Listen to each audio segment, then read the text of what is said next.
ሰላም ጤና ይስጥልን አድማጭ ተመልካቾቻችን፣ መጋቢት 21 2017 ዓ.ም ዕለታዊ መረጃዎችና ዘገባዎችን ይዤ መጥቻለሁ። ዘገባዎችና መረጃዎችን ወደ እናንተ እያደረስኩ አብራችሁን ቆየው በለጠ ካሳ ነኝ። እናንተም አብራችሁ እንድትቆዩ ነው በአክብሮት የምጋብዛችሁ። አብራችሁን ከቆያችሁ የተለያዩ መረጃዎችን ትሰማላችሁ። በዚህ ሰዓት ከምሰሟቸው መረጃዎች መካከል እንደተለመደው የግንባር መረጃዎች ተካተዋል። ሌሎችም ተዛማጅ መረጃዎች አሉ።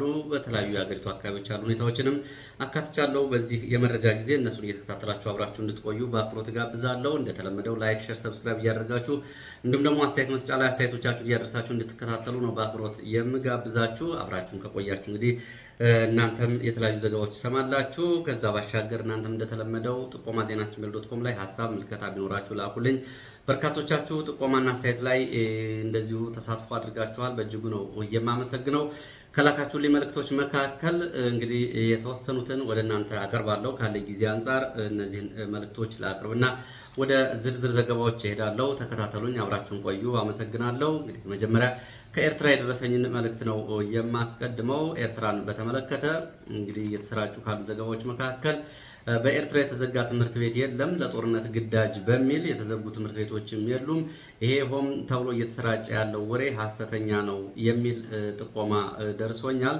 የኤርትራ ተማሪዎች በመስክ ስራ ጉብኝት ላይ እያሉ የተወሰደ ምስል ተወስዶ ብዙ የብልጽግና ገጾች ወደ ወታደራዊ ግዳጅ ተማሪዎቹ ሲወሰዱ ያሳያል የሚሉ ዘገባዎችን እየሰሩ ይገኛሉ። ይሄ ግን ስህተት ነው ተብሏል። ትላንትና በነበረው ዘገባም እንደዚሁ ይህንን ይላሉ የብልጽግና ገጾች የሚል ዘገባ አስተላልፌ ነበር። እሱንም በተመለከተ አስተያየቶችን ነው እያደረሱኝ እና ጥቆማዎችን በ1998 ዓ.ም የተሰሩ የአፈርና ውሃ ጥበቃ ስራዎችን ወይም ደግሞ ትሬንች ስራዎችን ነው ተማሪዎቹ በቡድን እየጎበኙ ያሉት እንጂ ስለ ኤርትራ ብልጽግና አብዝቶ የሚያሰራጨው ፕሮፓጋንዳ ሐሰት ነው የሚል ማስተካከያና አስተያየት አድርሳችሁኛል። ሌላው አስተያየት ደግሞ የአማራን ጭፍጨፋ በተመለከተ በተለይ ከ2013 ወዲህ ያሉትን ዝርዝር ጭፍጨፋዎችን በጊዜ በቦታ የሚገልጸው መረጃ ነው። በእጅጉ ነው የማመሰግነው። እንግዲህ ከዛ በፊት ከ1983 ዓ.ም እስከ 2006 ዓ.ም የነበረውን አጠቃላይ በተለያዩ አካባቢዎች በቤኒሻንጉል፣ በኦሮሚያ፣ ወለጋ፣ አርሲ፣ በደኖ፣ ሀረር የነበረውን ጭፍጨፋ በተመለከተ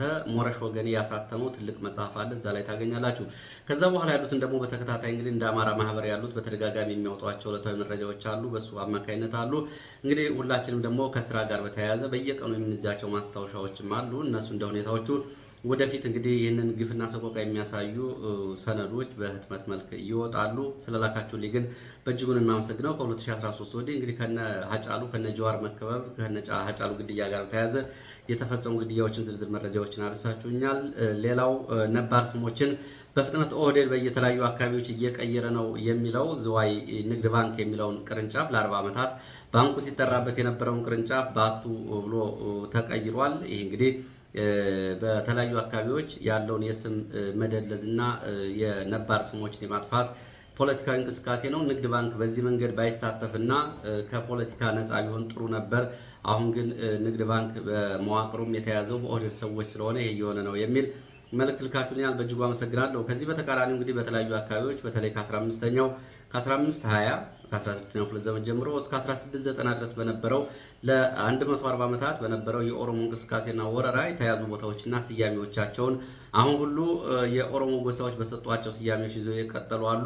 እነዚህ ግን በሌላ አካባቢ ባሉበት ቀጥለዋል። ለምንድን ነው እንደዚህ የሚያደርጉት የኦሮሞ ፖለቲከኞች የሚል ያስተያየት ነው። እንግዲህ ዓላማቸው ያው ነፃ ኦሮሚያን መገንባት ነው። የትርክት ቅልበሳ እያደረጉ ነው የሚገኙት።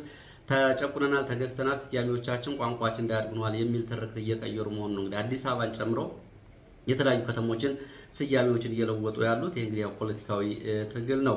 ሌላው የዘወትር አድማጭ ነን። በየደረጃው የሚመለከተው አካል የሚደርስ ምክር ልካችሁልኛል፣ አመሰግናለሁ። ተመልክቼዋለሁ።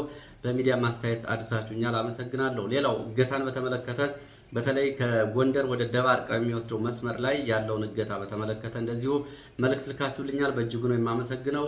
የመንግስታዊ ያልሆኑ ድርጅት ሰራተኞች የኤንጂኦ ሰራተኞች ስደተኞች ሳይቀር እዚህ ዳባት ከሚገኘው ስደተኛ ጣቢያ ያሉ ስደተኞች ሳይቀር በተደጋጋሚ እየታገቱ ነው። በአካባቢ በተለይ በሰሜን ጎንደር ቆላማ አካባቢዎች በድርቅ ምክንያት ለተጎዱ ሰዎች እርዳታ የሚያመላልሱ የውጭ ድርጅት ሰራተኞች ጭምር ጫና ውስጥ ገብተዋል። እባክህ ይህንን በተመለከተ ይህንን መረጃ አድርስልን። አጋጆቹም ይህንን ሰብአዊ ቀውስ ከማስተጓጎል ቢቆጠቡ የሚል መልእክት ነው። አመሰግናለሁ።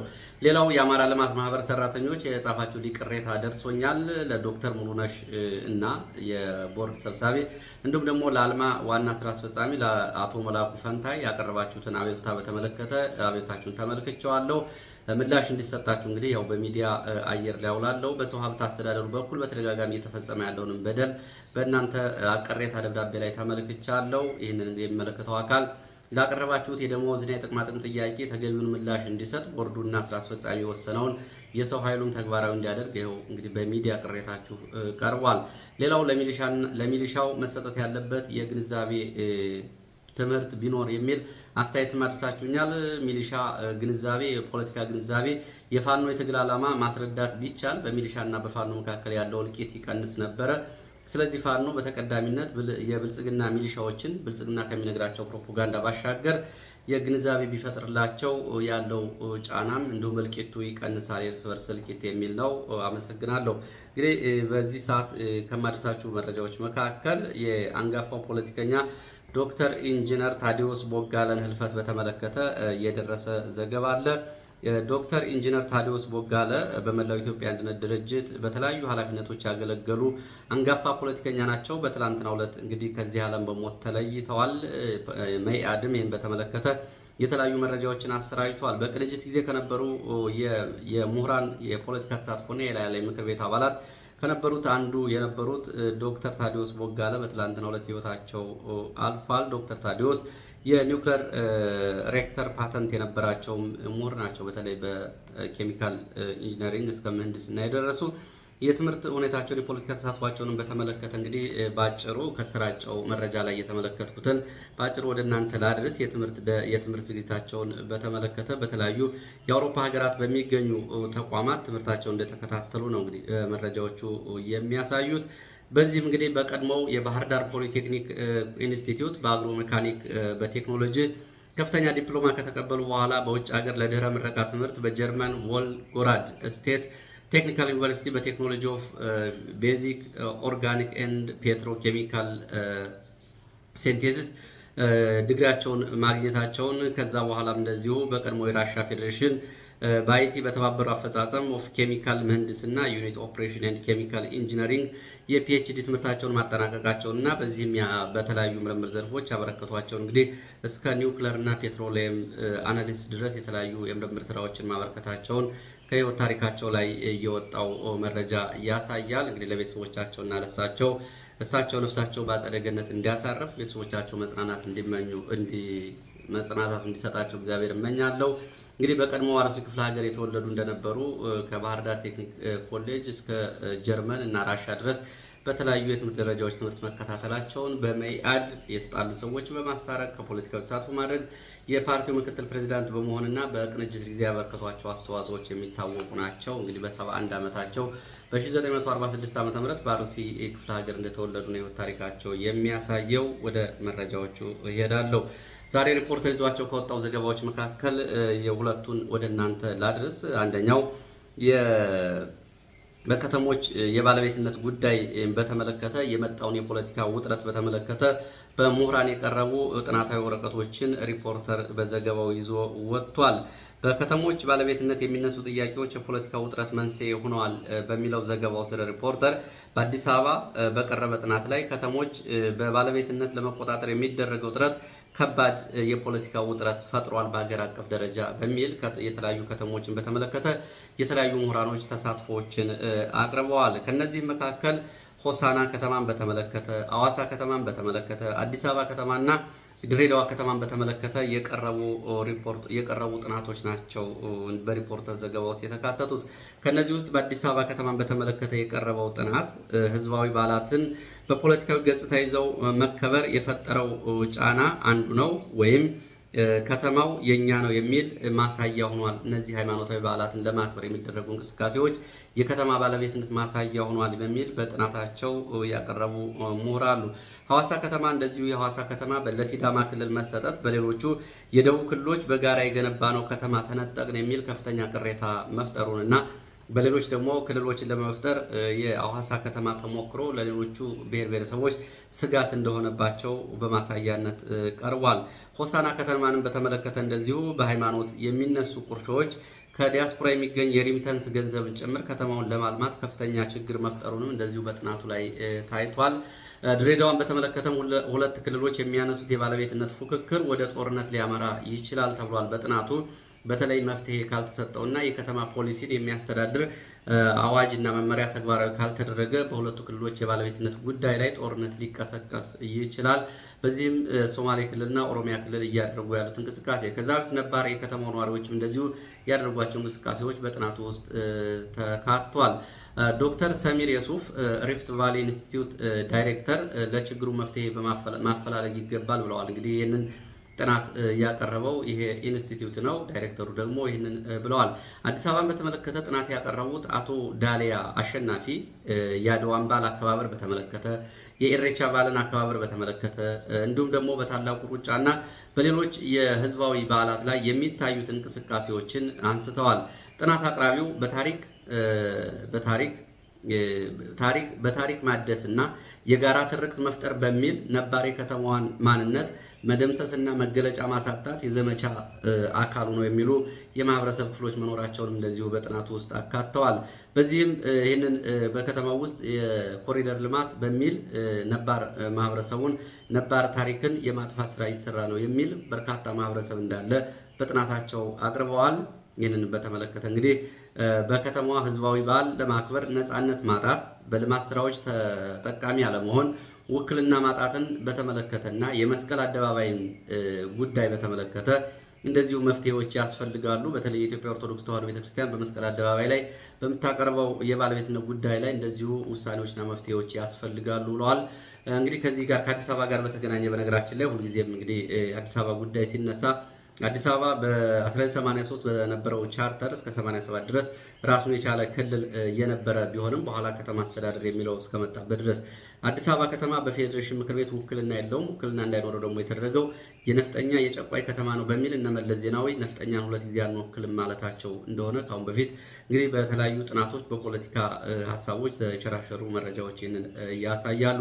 ይህንን ተከትሎ ደግሞ ከነ መለስ ዜናዊ በኋላ ደግሞ አሁን የመጣው ኦህዴድ ደግሞ አዲስ አበባ ላይ ልዩ ጥቅም የሚል ጉዳይን ትቶ አዲስ አበባን ሙሉ በሙሉ በባለቤትነት እንወስዳለን የሚል እንቅስቃሴ ነው። በዚህ እንግዲህ የተቋማትን እንቅስቃሴ አጠቃላይ የአዲስ አበባ ከተማ አስተዳደር እና የኦህዴድ አዳነች አቤቤ የምትመራውና እነ ሽመልስ አብዲሳ ያለማንም ኢትዮጵያዊ ጣልቃ ገብነት ከተማውን ሁለቱን ክልልና ከተማ በጋራ እንዳሻቸው እያደረጓቸው መሆናቸውን ከሰሞኑ እንኳን የወጡ ዘገባዎች ያሳያሉ። በሰው ኃይል ላይ፣ በታክሲ ስምሪት ላይ እንዲሁም ደግሞ በተቋማት ግንባታና የተቋማትን ዲሞግራፊ በመለወጥ መንገድ እየተሄደበት ያለውን እርቀት እሱን ያሳያል።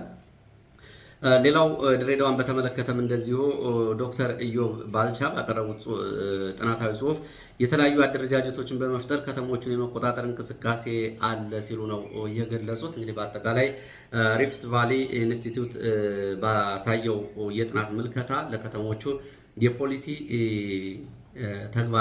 አዲስ ፖሊሲ ተግባራዊ ካልተደረገ በይገባኛልነት የከተሞቹ እድገት እየቀጨጨ መሆኑን ነው በጥናቱ ያሳየው። በኢትዮጵያ የከተሞች የእድገት ደረጃ 23 በመቶ ነው በህዝብ ስርጭታቸውም። ስለዚህ ይህን እዚህ ግባ የሚባል አስተዋጽኦ እስካሁን የላቸውን ከተሞች አሁን ግን በእድገት ላይ ይገኛሉ ብለዋል። ይህ እንግዲህ የከተሞች ፖለቲካ ያሳረፈባቸውን ተጽዕኖ የሚያሳይ ነው።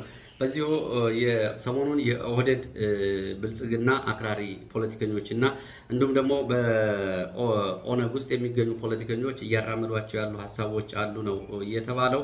ይህም እንግዲህ ሪፐብሊክ ኦሮሚያን ምስረታ የሚለው ነው። ይህንን በተመለከተ ሁለት ሀሳቦችን ሰሞኑን ወደ ማህበራዊ ሚዲያ ይዘው ሊመጡ እንደሆነ ነው የውስጥ አዋቂ የመረጃ ምንጮች የገለጹት። አንደኛው ኦሮሚያ ሪፐብሊክ የሚለውን አዋጅ በሚዲያ አውጀን ህዝብ እየተለማመደው እንዲቆይ ማድረግ አለብን የሚል ቡድን ነው።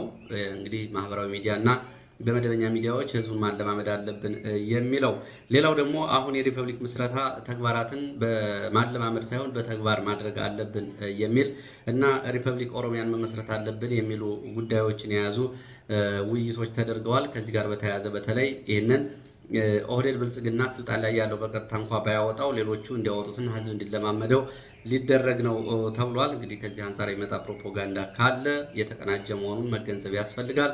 በመደበኛ በመንግስት መዋቅር ውስጥ ያሉትም በመንግስት መዋቅር ውጭ ነው የሚቃወሙትም በጋራ ያሳለፉት ውሳኔ ነው። ባለፈው ኢሊሊ ሆቴል ከተደረገውም የተለየ አይደለም። ይሄ እንግዲህ ማሳያነቱ ተብሏል።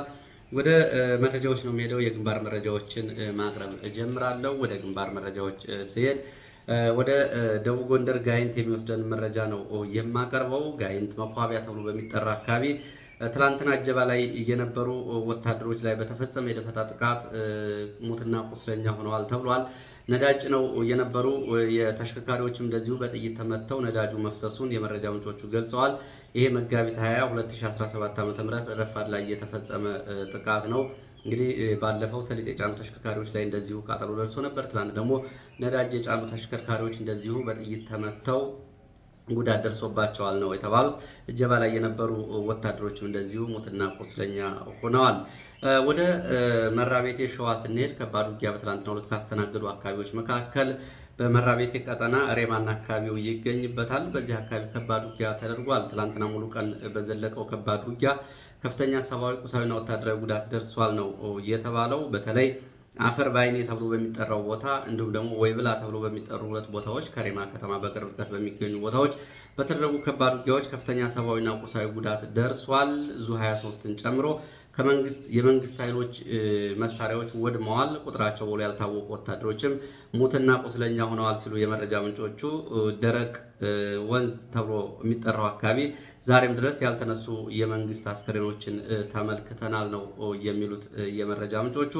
ከመራቤቴ የተጨማሪ ኃይል በዚህ ላይ የተሰማራውን የመንግስት ኃይል ድጋፍ ለማድረግ ሲመጣም እንደዚሁ ባሶ ተብሎ የሚጠራ ቦታ ላይ የደፈጣና የግንባር ውጊያ ተደርጎ ባሶ ሳይሆን ዋሶ ተብሎ የሚጠራ ቦታ ላይ የደፈጣ ውጊያ ተደርጎ እንደዚሁም ጉዳት ደርሷል ነው የተባለው። በተለይ ደረቅ ደሬ ወንዝ ላይ በተደረገው ከባድ ውጊያ ከፍተኛ ሰብአዊ፣ ቁሳዊ ጉዳት ደርሷል። እስከዛሬ ረፋድ ድረስ እዚህ አካባቢ ያልተነሱ አስከሬኖችን ተመልክተናል ብለዋል የመረጃ ምንጮቹ። በዚህ የአማራ ፋኖ ህዝባዊ ድርጅት ሸዋ ጠቅላይ ግዛት እዝ የአፄ ዳዊት ክፍለ ጦር ባሰራጨው በተለይ ክፍለ ጦሩ ባሰራጨው መረጃ ላይም እንደዚሁ ይህንን አጠቃላይ ውጊያ በተመለከተ ከረፋዱ 1 ሰዓት እስከ ምሽቱ 12 ሰዓት ድረስ በአካባቢው ውጊያ መደረጉን የሚገልጽ መረጃ ነው ያለው። የዓይን እማኞችና የፋኖ የመረጃ ምንጮች በጋራ እያደረሱት መረጃ ነው። ወደ ሌሎች መረጃዎች ስቀጥል እንደዚሁ ሪፖርተር አንድ ዘገባ ላድርሳችሁ። ሪፖርተር ዛሬ ይዞት ከወጣው ዘገባ ውስጥ በመንግስት ተቋማት የተከፈቱ ባንኮች የባንክ ሂሳቦች በአንድ ላይ እንዲሰበሰቡ የሚያስችል መመሪያ እየተዘጋጀ ነው ብሏል ሪፖርተር። በተበጣጠሰ ሁኔታ በተለያየ ሂሳብ ቁጥር የሚገኝ የመንግስት ገንዘብ በትሬጀሪ ሲንግል አካውንት እንዲመጣ የማድረግ ስራ እየተሰራ ነው እና ለዚህ ደግሞ ያግዛል የተባለ መመሪያ እየተዘጋጀ ነው የሚለው ሪፖርተር በዘገባው። ሌሎች አስተያየት ሰጪዎች ደግሞ አሁን መንግስት የገጠመው ከፍተኛ የገንዘብ ችግር የተለያዩ ትንንሽ ሂሳቦችን እና የሂሳብ እንቅስቃሴዎችን ጭምር ለመቆጣጠር እያደረገ ያለው እንቅስቃሴ ማሳያ ነው ብለዋል። እንግዲህ በቅርቡ መንግስት ከፍተኛ የሆነ የገንዘብ እጥረት ገጥሞታል። የፌዴራል ጤና ጥበቃ ሚኒስቴር፣ መከላከያ ሚኒስቴር፣ ትምህርት ሚኒስቴርን ጨምሮ ብዙ ተቋማት ደሞዝ መክፈል የማይችሉበት ደረጃ ላይ መድረሳቸውን፣ ይሄ ደግሞ ከፍተኛ የሆነ የጦርነት ወጪ ያስከተለውና የብልጽግና የጦርነት ፖሊሲ የፈጠረው ኢኮኖሚያዊ ጫና እንደሆነ መረጃዎች ያሳያሉ። አጠቃላይ እንግዲህ የሀገሪቱ ገቢ አብዛኛው እየዋለ ያለው ለጦር መሳሪያ መግዣ ነው። በዚህ ምክንያት ከፍተኛ የሆነ የገንዘብ እጥረት አለ። ዓለም አቀፍ የረድኤት ድርጅቶች ያቀርቧቸው የነበሩ እርዳታዎችም ተቋርጠዋል። ስለዚህ አሁን ብልጽግና በተለያዩ መንገድ እንግዲህ ከዜጎች ጭምር የኢንሹራንስ ገንዘብ ለመቀበልና ገንዘብ ለመሰብሰብ እንቅስቃሴ እያደረገ መሆኑን ነው የሚያሳዩት። ወደ ምዕራብ ጎንደር ስንሄድ ምዕራብ ጎንደር ኩመር ተብሎ በሚጠራው አካባቢ ከማለዳ ጀምሮ ከፍተኛ ተኩስ እንደሚሰማ የአካባቢ የመረጃ ምንጮች ገልጸዋል። በዚህ ተኩስ እንግዲህ እስካሁን ድረስ የደረሰው ዝርዝር ጉዳት አልታወቀም። ከማለዳው 12 ሰዓት ጀምሮ ግን በአካባቢው በቡድን መሳሪያዎች በዙ 23 በሞርታርና በድሽቃ ጭምር የታገዘ ተኩስ ነው እየተደረገ ያለው ተብሏል። ዝርዝር መረጃዎች ሲደርሱ ወደፊት የሚያደርሳችሁ ይሆናል። በተመሳሳይ እንደዚሁ አዊ ዞን ዳንግላ ከተማ ዙሪያ እንደዚሁ ዛሬ ማለዳ ጀምሮ ከፍተኛ ተኩስ ይሰማል ነው የተባለው። በዳንግላ ከተማ ቅርብ ርቀት ይሰማል የተባለው ተኩስ እስከ ረፋድ 4 ሰዓት ድረስ ዘልቆ እንደነበር የመረጃ ምንጮች ገልጸዋል። እዚህ አካባቢ በነበረውም ተኩስ እንደዚሁ የደረሰው ጉዳት ዝርዝር መረጃ ይፋ አልተደረገም። መረጃው ሲወጣ እንደተለመደ ወደፊት በዝርዝር የማደርሳችሁ ይሆናል። ሸዋ በሌላው አካባቢ ወደ ምንጃር ቀጠና ስንሄድ እንደዚሁ በፋኖ ቀጠናዎችን ለመያዝና ለመቆጣጠር በአራት አቅጣጫዎች እንቅስቃሴ ላይ ከነበረ የመንግስት ኃይል ጋር ብርቱ ውጊያ ተደርጓል። በተለይ አጊራጥ ቀበሌ ወደ ጮሌ ቀበሌ፣ ሰብሌን ቀበሌና ጎረንጎ ቀበሌ ተብሎ በሚጠሩ 4 ቦታዎች 4 አቅጣጫዎችን ይዞ ወደ ኮርማ ሀገር ተብሎ ወደሚጠራው የፋኖ ቀጠና ሲንቀሳቀስ ከነበረ የመንግስት ኃይል ጋር ኮርማ ሀገር ተብሎ በሚጠራው ቦታ በተደረገ ከባድ ውጊያ ከፍተኛ ሰብአዊ፣ ቁሳዊ ጉዳት ደርሷል። በዚህ ቦታ በነበረው ውጊያ ጉዳት ያስተናገዱ የመንግስት ወታደሮች ቁስለኞችን ይዘው ወደ ኋላ ወጥተዋል ነው የተባለው። ይህንን ተከትሎ በከባድ መሳሪያ ከምንጃርና ከአካባቢው በተኮሰ ኮርማ ሀገር ተብሎ የሚጠራው አካባቢ 6 የመኖሪያ ቤቶች ወድመዋል፣ ተቃጥለዋል ነው የተባለው። በሰዎች ላይ የደረሰ ጉዳት የለም ተብሏል። በተመሳሳይ ምዕራብ ወሎ፣ ደቡብ ወሎ ምዕራብ ቀጠናዎች ጃማ ወረዳ ቦረን ቢሮ ተብሎ የሚጠራው ቦታ በሚሊሻ ካምፕ ላይ በተፈጸመ ድንገተኛ ጥቃት 10 የሚሊሻ አባላት መገደላቸውን፣ ሌሎች ደግሞ ቁጥራቸው ብሎ ያልታወቁ ቁስለኛ መሆናቸውን የመረጃ ምንጮች ገልጸዋል። አንድ የሚሊሻ አባል እንደዚሁ በፋኖ ተይዞ ተወስዷል። ወደ 10 የሚደርሱ የነፍስ ወከፍ መሳሪያዎች እና በርካታ ተተኳሾች እንደዚሁ በፋኖ እጅ ገብተዋል ነው የተባለው። የአማራ ፋኖ በሸዋ ነው እንግዲህ እዚህ ምዕራብ ወሎ ጃማ ካምፕ ላይ የተፈጸመውን ጥቃት የሰራውን ኦፕሬሽን እንዲሁ በዕለታዊ መረጃው ይፋ አድርጓል። ወደ አዊ ዞን ስንመለስ ፋግታ ዙሪያ ችጓሊ ዳጊ አቦላ ተብሎ በሚጠራ ተራራ አካባቢ ባለፉት 19 ቀናት በተደረጉ 3 አውደ ውጊያዎች ከ90 በላይ የመንግስት ወታደሮች ስለመገደላቸው እንደዚሁ የፋኖ የመረጃ ምንጮች ገልጸዋል። 38 የነፍስ ወከፍ መሳሪያዎችም በእነዚህ አካባቢ በተደረጉ 3 አውደ ውጊያዎች በፋኖች ገብተዋል። ይህንን ተከትሎ በአካባቢው ማህበረሰብ ላይም እንደዚሁ የመንግስት ኃይሎች ከፍተኛ ግፍና በደል ፈጽመዋል፣ ሰቆቃ ፈጽመዋል። የፋኖ ኃይሎች በማያገኙበት ጊዜ የአካባቢው ነዋሪዎች ነው የሚደበድቡት፣ የሚጨፈጭፉት። በዚህም እንግዲህ እርጉዝና ሴቶች፣ ህፃናት ሳይቀሩ በመንግስት ኃይሎች ከፍተኛ ድብደባ ተፈጽሞባቸዋል። እርጉዝ ጭምር እንግዲህ በድብደባ ምክንያት፣ በስር ምክንያት እንደዚሁ ነፍሰ ጡር እናቶች ጭምር ከፍተኛ ጉዳት ደርሶባቸዋል። ልጅ ያስወረደችም እንዳለች ነው መረጃዎቹ የሚያሳዩት። ሌላው ወደ ማዕከላዊ ጎንደር ወገራ የሚወስደን መረጃ ላስከትል። ወገራ ገደብዬ ተብሎ የሚጠራ ቦታ አቅራቢያ ደልዳሊት በተባለ ቦታ እንደዚሁ አንድ ወጣት በመንግስት ወታደሮች ተረሽኗል። 4 የመኖሪያ ቤቶች ተቃጥለዋል።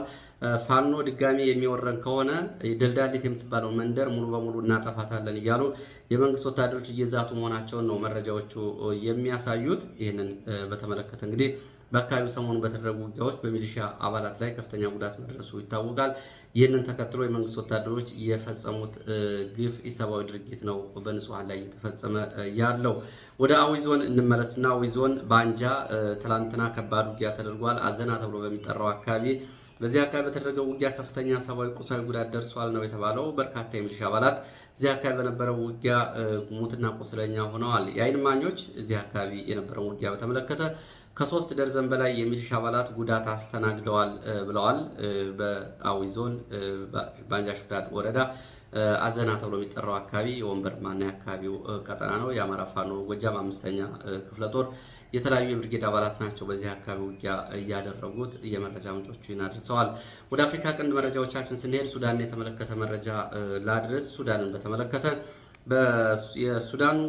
የሱዳን መንግስት እንግዲህ የሱዳን ጦር አዛዥ ጀነራል አልፈታህ አልቡርሃን ኮርዶፋን እና ዳርፉር ግዛቶችን በተመለከተ እነዚህ ከተሞች በከበባ ውስጥ ነው የሚገኙት፣ በአርኤስኤፍ ተከበዋል። እነዚህም በተመለከተ ከአርኤስኤፍ ጋር ሊደራደሩ ነው የተባለው ጉዳይ ሐሰት ነው። የምንደራደረው ጉዳይ የለንም። ካርቱም ነፃ እንዳወጣን ሁሉ ሌሎችንም ነፃ እናወጣለን ሲሉ ነው የተናገሩት። እንግዲህ ሰሞኑን የሱዳን ጦር የተለያዩ ቦታዎችን እየተቆጣጠረ ነው የሚገኘው። የፈጥኖ ደራሽ ኃይሉ ደግሞ ከትይዩ ሌሎች አጋሮች ጋር በመሆን በሱዳን የሰላምና የአንድነት መንግስት የሚል መንግስት መስርቷል። ጀነራል አልፈታህ አልቡርሃን ደግሞ ካርቱምን አየር ማረፊያ፣ ቤተ መንግስት እንዲሁም ደግሞ ብሔራዊ የጦር ማዘዣ ጣቢያዎችን ጨምሮ ባንኮችን ተቆጣጥረዋል። የሱዳን የካርቱም ዋና ዋና መውጫ መንገዶች፣ ድልድዮችን መቆጣጠራቸውንና አመርቂ ድል ማግኘታቸውን ነው እየገለጹ ያሉት። ሌላው ኦምዱርማን ተብሎ የሚጠራ ቦታ ላይ የሊቢያ ገበያ እየተባለ በሚጠራው አካባቢ ይህንን ቦታም እንደዚሁ የሱዳን ጦር በእጁ ማስገባቱን ገልጿል። ወሳኝ ቦታ እንደሆነ ገልጿል። በዚህ አካባቢ ግን በድሮን ጥቃት በርካታ ንጹሐን መገደላቸውና መጨፍጨፋቸውን ሱዳን ትሪቡን ዘግቧል።